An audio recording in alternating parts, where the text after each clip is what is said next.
Els conceptes de nouvelle vague o cine d'autor van néixer a la revista francesa Cahiers du Cinéma el 1951. A les seves pàgines hi van escriure crítics destacats, escriptors i cineastes com François Truffaut, Claude Chabrol, Eric Rohmer, Jacques Rivette o Jean-Luc Godard.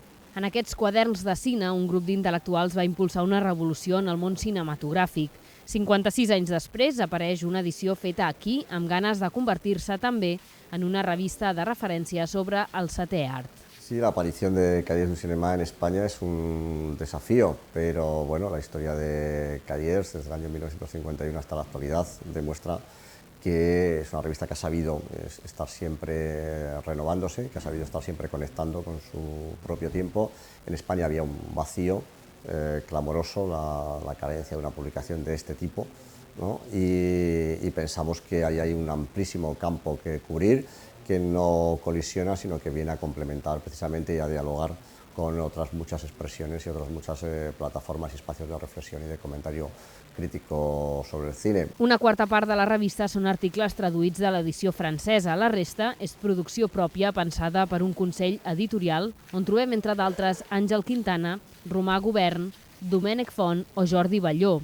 La edición española, con las señas de identidad propias de lo que va a ser la actualidad cinematográfica en España, responderá de manera sin ninguna servidumbre respecto a la francesa, es decir, lo más lógico será que en algún momento determinado a ellos les gusten películas que a nosotros no y viceversa, pero eso no impide compartir con ellos esa visión común del cine, que en definitiva es la que entiende que el cine es un acto de libertad creativa y que hay que preservar la multiplicidad de expresiones por las que hoy circula esa libertad creativa.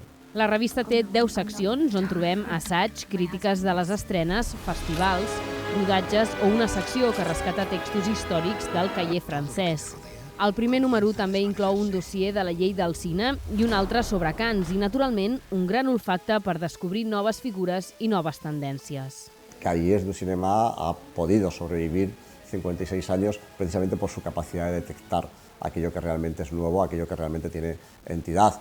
Que Cahiers España acierte a integrarse en esa tradición, evidentemente la revista también se lo tendrá que ganar, ¿no? Durant més de 50 anys, destacats col·laboradors han convertit l'edició francesa en una referència imprescindible del panorama cinematogràfic mundial. L'aparició de Cahiers du Cinéma a Espanya pretén seguir el mateix camí.